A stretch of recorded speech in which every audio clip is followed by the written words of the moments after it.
Hello, Everione. Welcome to my channel, Maggie's Tales. I'm Maggie Thompson, and I'll be sharing American folk stories, thrilling mysteries, and all sorts of intriguing topics. Join me for today's tale, set in a small town called Easton, nestled in Money Creek County, back in the days of early colonial America. Once upon a time in Easton, a strange child appeared out of nowhere. No one knew who his parents were. He was an orphan, plain and simple. This kid was always perched alone by the gates of the old whiskey tavern, like he was waiting for someone. On this particular day, the local farmers were in high spirits. They'd come trudging up to the tavern with empty jugs, ready to fill them with whiskey. Then, out of the blue, they spotted this kid squatting there by the entrance. Von Farmer, a bighertet ginamet jet Harper, kaukt sich auf the boy. Something in the kid's eyes hit him hard, a flicker of pain maybe. Jed fished out 5 pennies from his pocket and set them down in front of the boy. Poor kid, Jed sighed. Go grab yourself some eating to eat.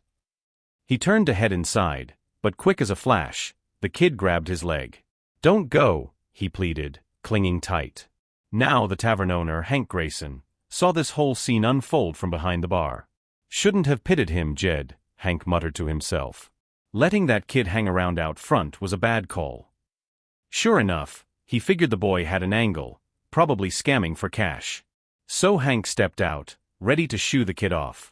But then, out of nowhere, the boy let out a holler, "Dad! I finally found you!" The folks milling around, drawn by the commotion, let out a collective sigh. Te al kne jet Harper story. He was a poor man, recently married, but tragedy had struck hard. His wife, Ellie Harper, had drowned not long ago.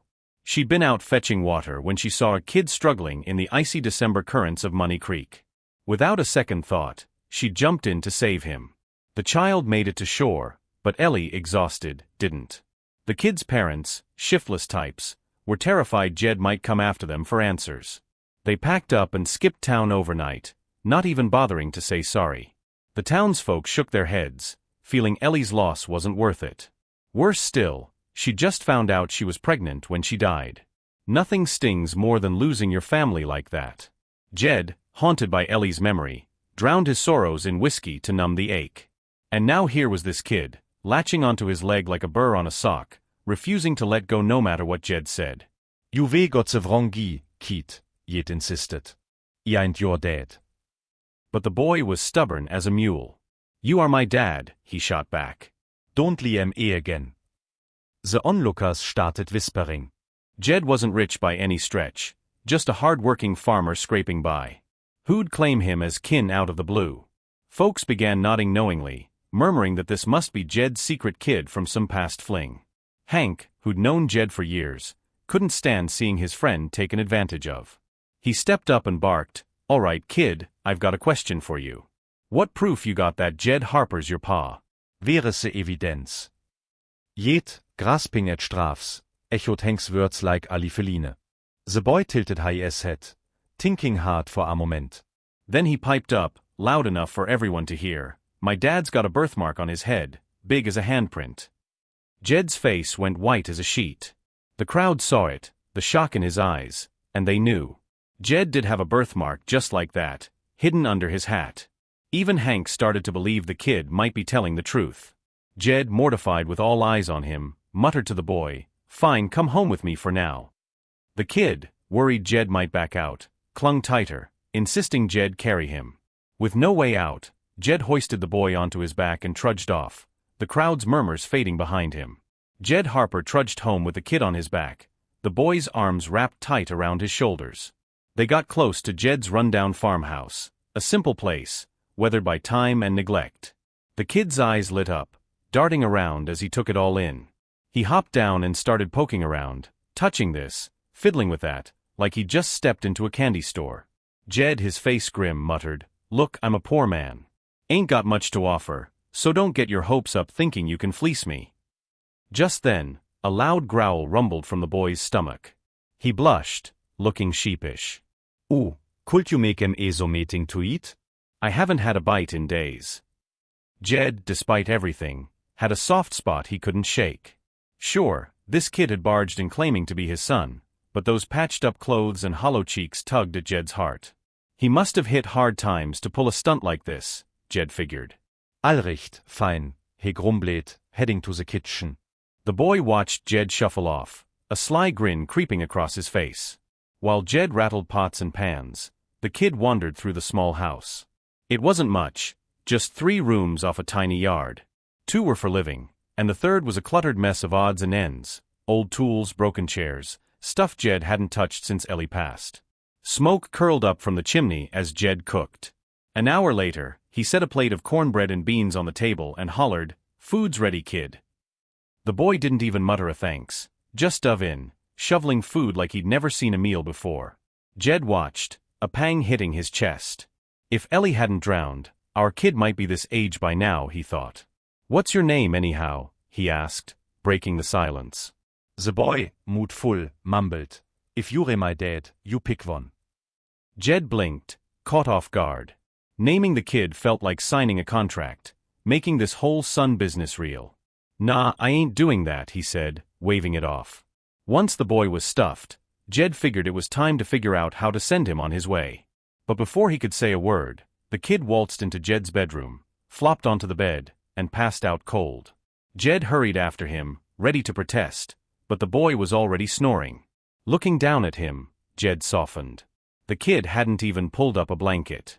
Worried he'd catch a chill, Jed quietly grabbed a quilt from the chest and tucked him in, then slipped out. With a heavy sigh, Jed picked up his axe and headed for the hills. He'd noticed the woodpile was low while cooking, too low to keep the stove going much longer. Since Ellie died, life had been a scramble. Some days he ate hearty, others he went hungry. Now, with this extra mouth to feed, he couldn't slack off. So, axe in hand, he set off to chop firewood. Along the way, folks from Easton waved hello, familiar faces who'd heard the gossip about Jed and his boy reuniting. "Congrats, Jed," they called out. Jed wanted to set the record straight, but with everyone chiming in, he just kept his head down and marched into the woods. Behind him, someone shouted, "Hey, Jed. Stay out of the deep hollow." "Why's that?" he yelled back. Ein tere critters out tere. "Nah," they hollered, "but folks say there's a spook in there. Charms you silly if you get too close." Jed nodded his thanks and steered clear of the deep hollow, a thick patch of bamboo that blotted out the sun, earning its eerie nickname. He'd rather not tempt fate. Instead, he veered toward a sunnier ridge, found a good spot, and started swinging his axe. Suddenly, a flash of white darted through the grass, a wild rabbit, bold as brass, hopping right up to him. Jed's eyes lit up. Rabbit stew'd be a fine treat, he thought, dropping the axe to give chase. Funny thing though, that rabbit wasn't fast, but it was clever. Every time Jed lunged, it slipped away just in time. The more it dodged, the more Jed wanted to catch it. Man and rabbit tore through the woods. Jed too caught up to notice they were heading straight for the deep hollow. "I'm nabbing you today, you little pest," he growled, diving again. He hit the ground hard, scraping his knees bloody.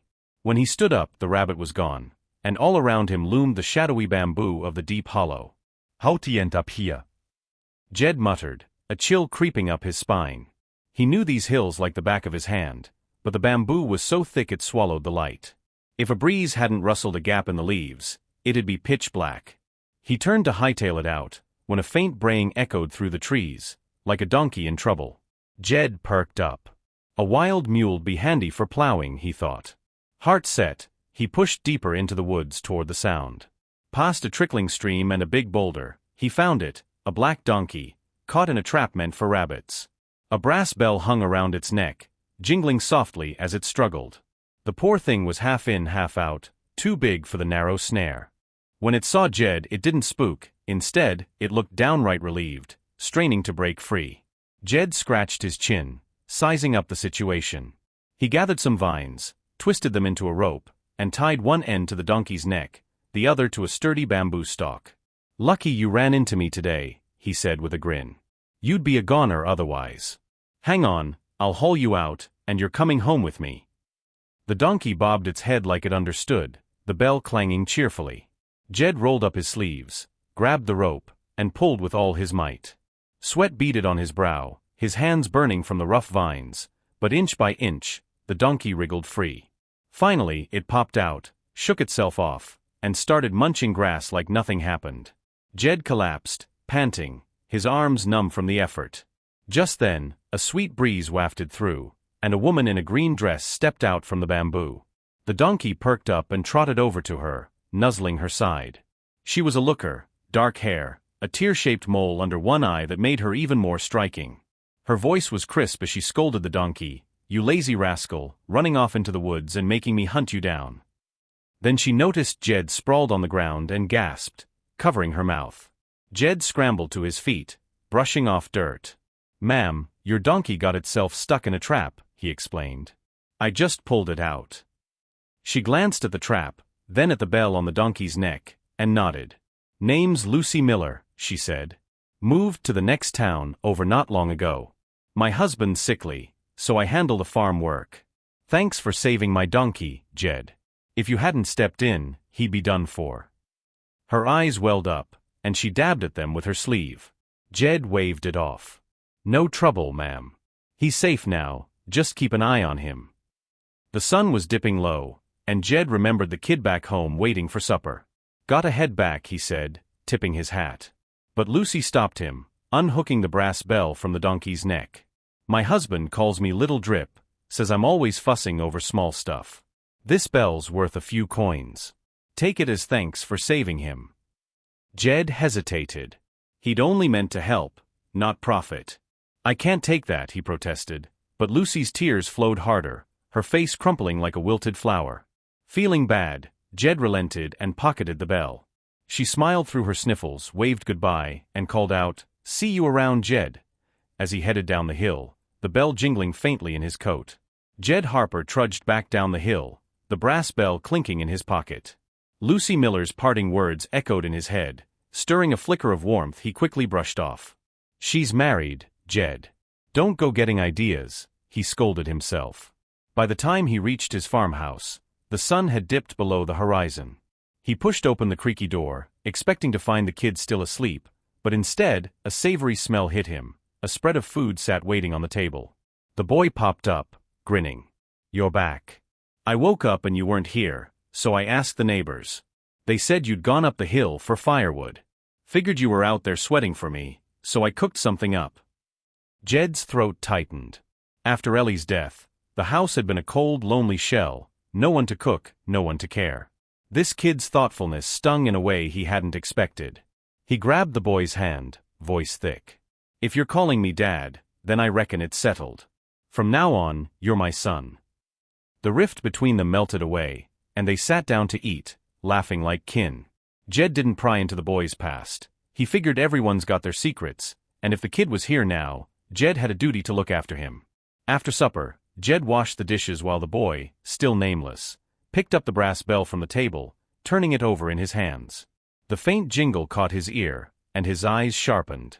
"Where'd you get this?" he asked, voice low. Jed recounted the day's adventure, the rabbit chase, the trapped donkey, and meeting Lucy Miller in the deep hollow. "She's a good woman," he added. "Runs her farm alone since her husband's laid up. Maybe we'll swing by with a gift sometime." The boy didn't reply, just rolled the bell between his fingers. "Dad," he said suddenly, "this bell's real pretty. Can I have it?" Jed chuckled. "Ain't no need to ask. You're my boy, what's mine is yours." The kid flashed a quick "Thanks, Dad," and bolted out the door, bell in hand. Jed watched him go, puzzled, as the jingle faded into the night. Out in the fields, the boy darted to an old outhouse by the vegetable patch. With a flick of his wrist, he tossed the bell into the stinking pit. Deep in the bamboo thicket of the deep hollow, a pained wail cut through the silence. The boy's face twisted into a strange, sly grin. He stretched, strolling back to the house like a little old man, hands clasped behind his back. Jed met him at the door, frowning. "Where'd you run off to? Don't go wandering too far at night. Folks say the village ain't been right lately, something stirring in the deep hollow, maybe a spirit picking off lives. You stay sharp here." The boy nodded. "Got it, Dad." Jed noticed the kid looked tuckered out, so he ushered him to the spare room, Ellie's old sewing room, where a pile of baby clothes still sat, stitched for the child they'd never had. Jed had laid out a dry shirt for the boy earlier, a relic of that lost dream. Come dawn, Jed stumbled home from a night shift in town, bone-tired but greeted by the smell of breakfast. The boy yawned, sliding a plate of eggs and biscuits his way. Eat up, Dad, then crash. I'm beat. I'm gunning up. Jed dug in, tears prickling his eyes as the warmth of the meal sank in. Afternoon, the boy shook him awake, eyes wide.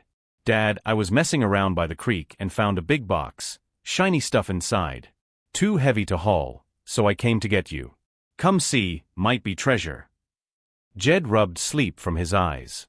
Money Creek was a sore spot, Ellie's grave lay nearby, and he'd avoided it since her drowning. Ain't no treasure chests just lying around, he grumbled. Folks would have nabbed it by now. But the boy pulled a hairpin from his pocket, sapphire-studded and gleaming in the sunlight. Found this in it, proof. Jed's jaw dropped. If the kid had stumbled onto something real, they couldn't let it slip away. Following the boy, Jed waded through thick reeds by the creek, rolling up his britches.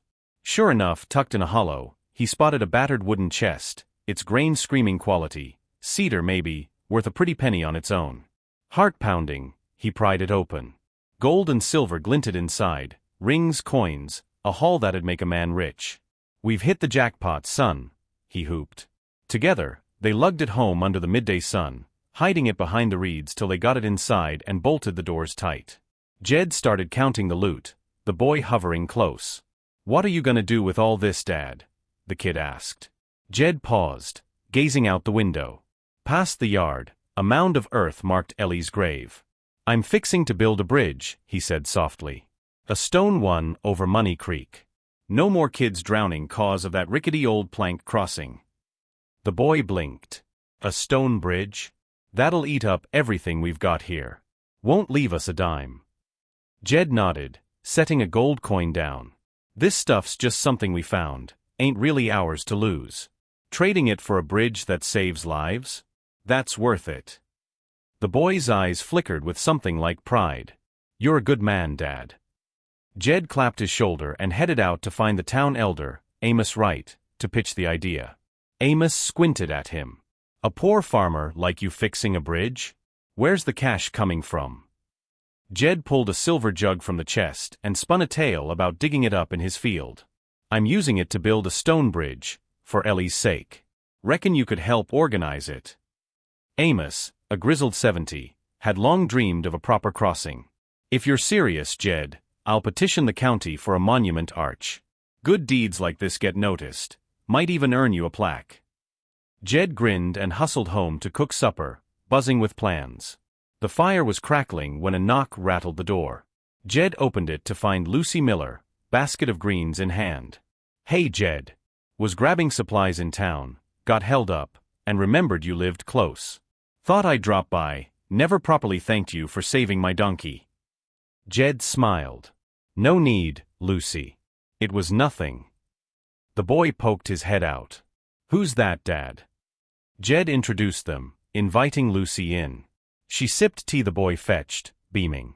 Your son's a real gentleman, Jed. Then Lucy blushed, whispering, where's your outhouse? Jed pointed her toward the garden patch. It's getting dark, I'll walk you part way. He told the boy to keep supper warm, and they strolled off, chatting like old friends. At the outhouse, Jed hung back. Holler if you need me. Lucy nodded, then paused. That bell I gave you, where'd it end up? Jed shrugged. The boy liked it, took it to play with. Lucy's brow furrowed, and she ducked inside. Onse alone. Lukis face twisted vis rage. That little rat dared toss my treasure in this filth. She waved her sleeve, and the rusted bell floated up from the pit. She blew a plume of black smoke over it, and it rang clear again. Tiny lights, like fireflies, swarmed from the bell, and she inhaled them greedily, smirking. Tasty, huh? A voice cut in. Lucy whirled to see the boy at the door, staring her down. Panic flashed in her eyes, then settled. Just a kid, she sneered. So what if you saw? You threw my bell away, saved yourself for now. But if it claims its 98th soul, you'll be a mindless puppet. The boy's voice turned steely. Your game's up, Lucy. I know what you are. She froze, sweat beading on her forehead. Who are you calling out, boy? She snapped, then yelled, Jed. Get over here. Jed ran ab, Finding Lucy and the boy squared off. Yet, your kid's trouble. Lucy cried, showing a fresh scratch on her arm. He chucked rocks at me while I was in there. Tears streamed down her face, but Jed didn't buy it. The boy had been good to him, too good to pull something petty.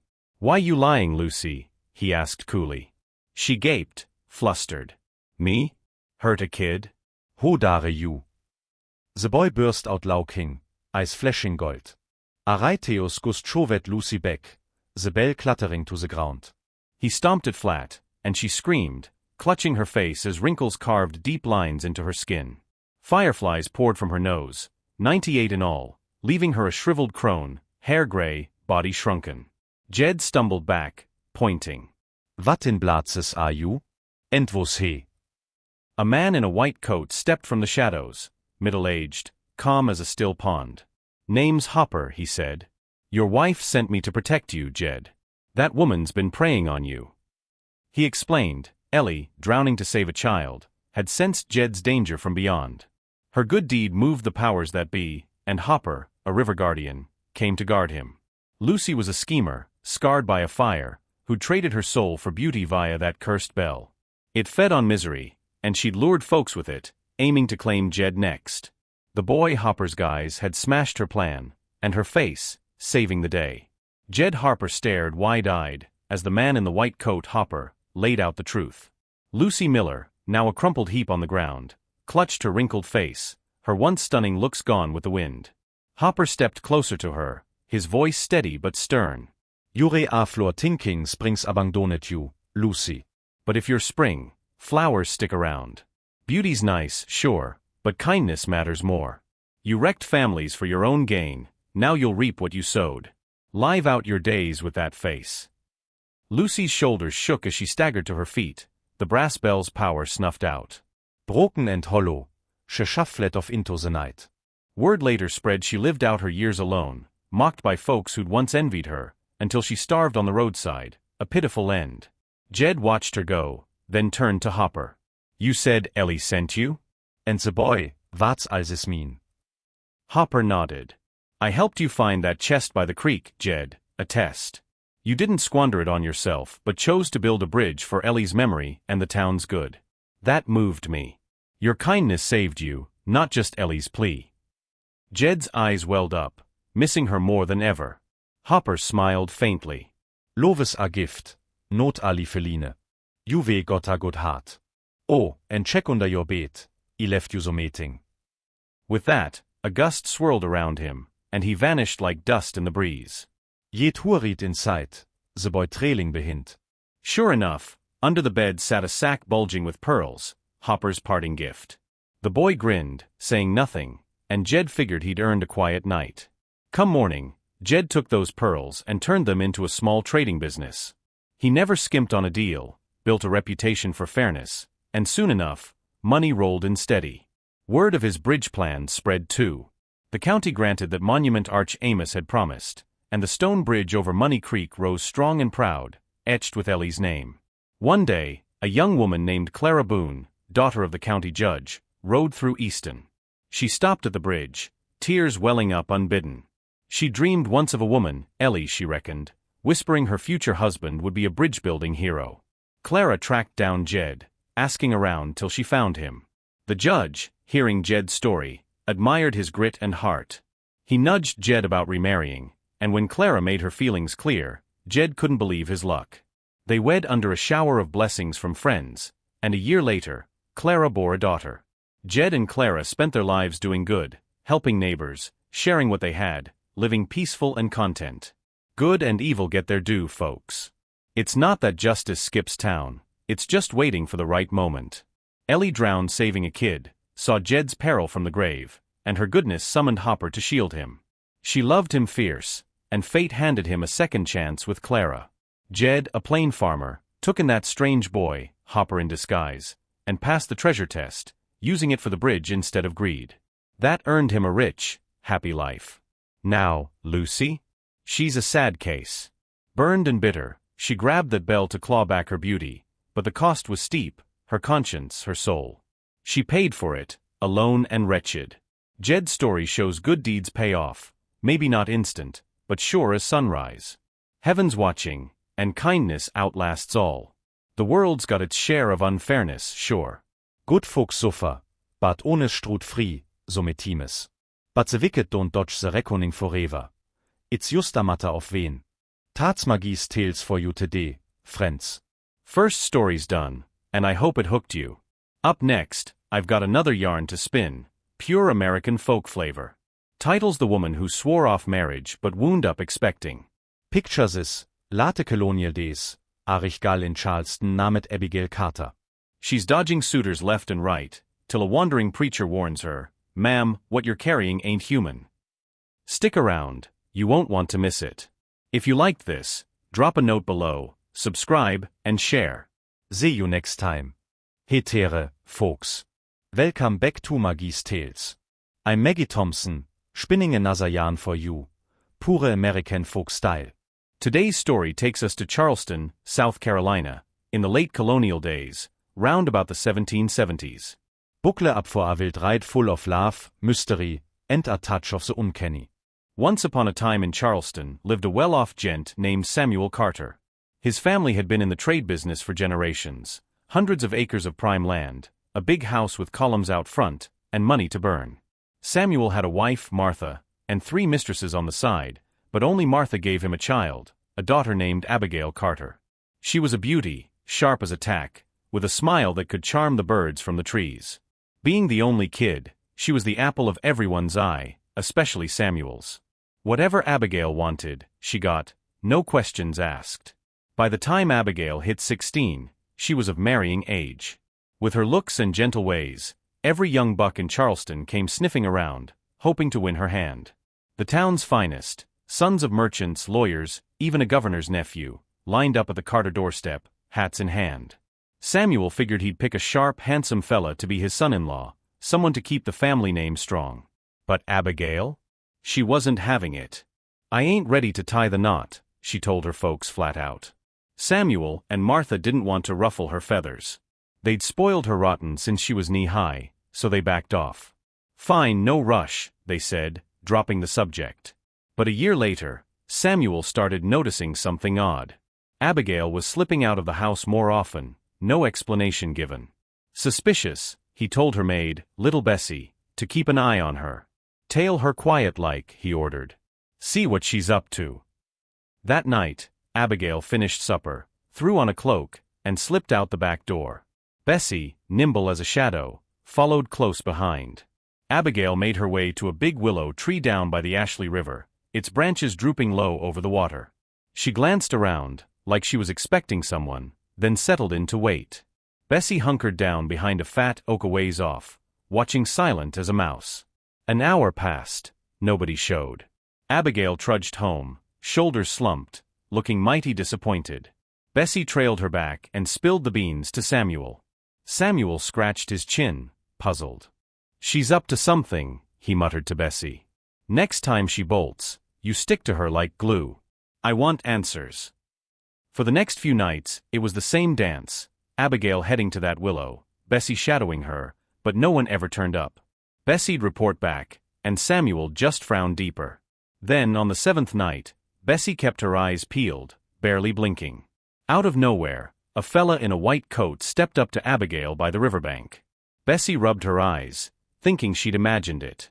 But sure enough, there he was, tall, holding Abigail's hand, talking soft and close. They looked cozy as could be. Bessie didn't dare barge in. She just watched, heart thumping, till Abigail finally pulled away and headed home. Bessie scurried back and told Samuel everything. Him and Martha swapped stunned looks. "She's been dodging marriage, 'cause she's sweet on someone," Martha gasped. "But why's she hiding him?"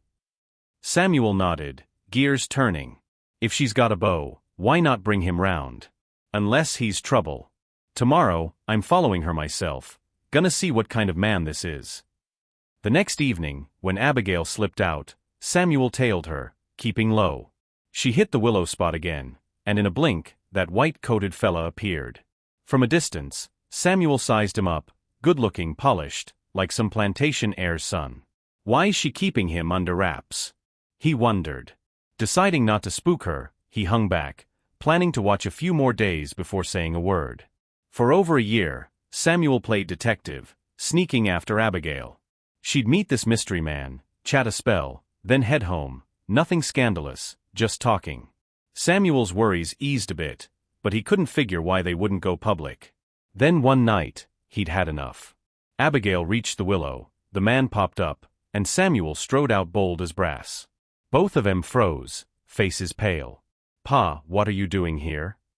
Abigail snapped, cheeks flaming. Samuel ignored her, locking eyes with the stranger. "Who are you, and why you sneaking round with my daughter?"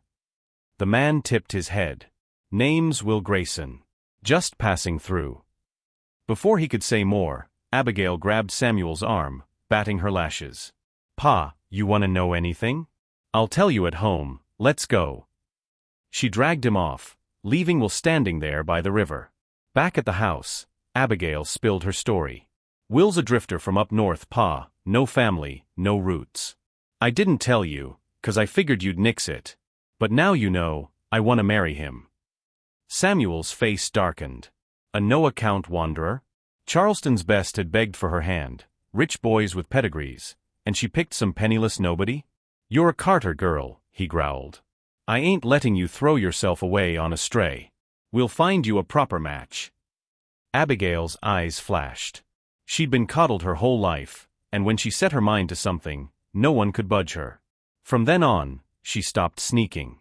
Instead, she hauled Will straight into the Carter house, bold as you please. Samuel near choked seeing him waltz in, but he bit his tongue for Abigail's sake. Behind closed doors, he and Martha hatched a plan to ditch Will and get Abigail back on track. Trouble was, they hadn't landed on a good scheme yet, and Will was already settling in under their roof. Since Will Grayson stepped foot in the Carter house, Samuel Carter wasn't thrilled, but he couldn't kick him out without Abigail pitching a fit. Worried the two might get too cozy under one roof, he set some ground rules. He gave Will a spare room in the back, posted Bessie to keep watch at night, and told her to report anything fishy. By day, Samuel put Will to work in his leather shop downtown, figuring hard labor might scare the drifter off. To Samuel's surprise, Will didn't balk. He rolled up his sleeves, hauled hides, and stitched goods without a peep of complaint. The man worked like he was born to it, steady, quiet, dependable. Over time, Samuel's grudge softened a touch. Will wasn't lazy, at least. But a shop hand? No match for Abigail's hand in marriage. Samuel still had his sights set higher. A year rolled by with Will and Abigail living under the same roof, and nothing scandalous happened. Bessie never had a whisper to report, no midnight rendezvous, no trouble. Samuel started to itch. This stalemate wasn't cutting it. Abigail was pushing spinster age. If she didn't wed soon, finding a decent suitor would get dicey. He cooked up a plan to shake Will loose. One morning, he called Will over. "Need you and Tom from the shop to head up river, collect some debts. Trip'll take half a year, maybe more." Will nodded and packed off with Tom, leaving Abigail steaming. She begged Samuel to call it off, but he wouldn't budge. "You'll find someone else," he said. Abigail dug in her heels. "It's Will or nobody, Pa. I ain't marrying another soul." When sweet-talking failed, she turned to tears, wailing day and night till Samuel and Martha were fit to climb the walls. Will was gone, and Abigail was a mess, but Samuel held firm, hoping she'd snap out of it. One day, Samuel and Martha took a stroll to clear their heads. On King Street, they crossed paths with an old preacher, white hair, rosy cheeks, and a fire and brimstone glint in his eye. He looked like he'd stepped out of a Bible story, staff in hand. Samuel, desperate, struck up a chat and unloaded his woes about Abigail. The preacher listened, stroking his beard. "Sounds like a debt from days past," he said, voice low. "She's bound to settle it in this life." Samuel frowned, uneasy. "Settle what? She's just stubborn." The preacher's eyes narrowed. "Your girl's with child, Mr. Carter. But it ain't human." Samuel and Martha gaped, jaws slack. "Pregnant? Impossible." Will's nights were watched, and he'd been gone months. "And not human?" Martha clutched Samuel's arm, trembling. "What in God's name does that mean?" Samuel shook off the shock. "Explain yourself, preacher. How's she expecting, and what's this not human business?" The old man leaned on his staff. The man she loves, Will, he's her husband from a life before. Wronged and restless, he never moved on. His spirit's tied to that willow by the river, come to claim what's owed. That child she's carrying? It's born of his grudge, not flesh. Martha nearly fainted, tears spilling. Lord have mercy, save my baby girl, she sobbed. Samuel steadied her, turning to the preacher. You're saying Will's a ghost? A spirit? The preacher sighed. Wasn't always. He's flesh now, but rooted in the past. That willow's his anchor. Samuel's mind raced. Will dead? He's been gone collecting debts, he said. If he's passed, maybe she's free of this. The preacher's face darkened. No, sir. He came for a debt, and if he's killed before it's paid, his wrath'll grow fiercer. You're courting worse trouble. Martha dropped to her knees, clutching the preacher's robe. Please, save her. I'll toil my next life to repay you. He pulled her up gently. Fetch his body back here first. Then find me. With that, he turned and melted into the crowd like smoke. Samuel and Martha stumbled home, hearts pounding. As they crossed the threshold, Tom burst in, breathless. Mr. Carter, bad news, Will's dead. Locals of Priver tried to rob us. We fought him off, but Will took a club to the head, didn't make it. Samuel feigned shock, barking, What happened? Tom recounted the scuffle. Thieves, a brawl, Will's skull cracked open. From her room, Abigail overheard, staggering out pale as a sheet. She gripped her belly, slightly rounded now, and crumpled onto the bed, sobbing. She'd been meeting Will in secret at night before he left, slipping past Bessie's watch. After he'd gone, she'd realized she was pregnant, planning to confess when he returned and demand they wed. Now he was dead, and her world shattered. How am I supposed to live without him? She wailed. Samuel snapped into action, sending men to haul Will's body back to Charleston. When it arrived, Abigail threw herself over the coffin, weeping, I'll follow you, Will. Just then, the preacher appeared at the door, Samuel trailing him. He fixed Abigail with a steady gaze. Don't grieve, miss. I can take you to him. Her eyes lit up through the tears. Please, sir, do it now. I can't live if he's gone. The preacher turned to Samuel. Set up a table outside, put a sack of rice on it, 3 sticks of incense in the rice, and burn some paper money. Samuel scrambled to obey, hands shaking. The preacher stuck a yellow paper charm on Abigail's forehead, muttering low. Hold tight, he said, and in a blink she felt herself falling, down into a dark, cold place. When her eyes adjusted, she stood in a shadowed hall, Will Grayson before her, his face hard as stone. Abigail Carter blinked into the dim hall, the air thick and cold. She spotted Will Grayson standing there, his white coat stark against the shadows. She rushed forward, grabbing his sleeve. Will, oh Will. I found you, I've missed you so much, she cried, tears streaming. But Will's face stayed icy, his voice flat. Why re you here? Last life, you and that lowlife cheated me dead. I didn't cross over, turned into that willow by the river to settle the score. Now your pa's gone and had me killed again. This debt's gonna take lifetimes to square. Abigail froze, memories flickering. Last life, I got fooled by Johnny Rook, he tricked me, Will. I never loved him, I swear, just you. After you died, I confessed everything. Johnny and me got strung up by the law for it. I paid my price. Will's eyes didn't soften, but a figure loomed nearby, a stern man in black robes, flanked by flickering lanterns. The judge of the dead, presiding over this grim court. He flipped through a ledger, nodding. Abigail Carter, records show you were duped by Johnny Rook into murdering your husband, Will Grayson. Guilty or not, you owed him a life. Now your father's men took his second one, makes it 2 debts. Abigail's knees wobbled. Sir, I'll pay it all, just tell me how. The judge turned to Will. Grayson, she's yours to judge. What's her penance? Will's gaze softened a fraction. Last life, I loved her deep, still do, even after what she did. I don't want her slaving away like a mule. She owes me 2 lives of betrayal, I say she pays it back with 2 lives of love. The judge let out a rare grunt of approval. A true romantic, eh? Abigail Carter, your sentence is set, 2 lifetimes of love to repay Will Grayson's loss. No sirkin. Abigail bowed low. I'll remember, sir, I'll pay it true. The words barely left her lips when her eyes snapped open. She was back in the Carter house, sprawled by Will's coffin. His lids fluttered, and he sat up, alive as day. They clung to each other, sobbing like the world was new. The preacher stepped forward, dusting his hands. You two cherish this bond, it's hard-won. No more foolishness. He puffed a breath toward Abigail's belly, then faded into the dusk. Samuel watched, dumbstruck. Abigail's love for Will wasn't just puppy love, it was a debt from a past life, inescapable. He let go of his pride, following the preacher's nudge.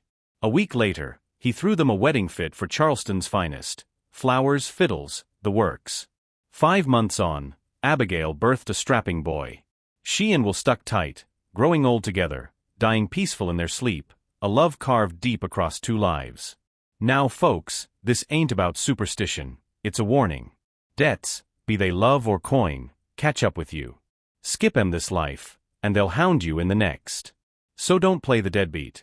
Keep your word, live honest. That's the tale of Abigail Carter, wrapped up neat. If it struck a chord, drop a line below, subscribe, and pass it on. Thanks for listening. Catch you in the next one.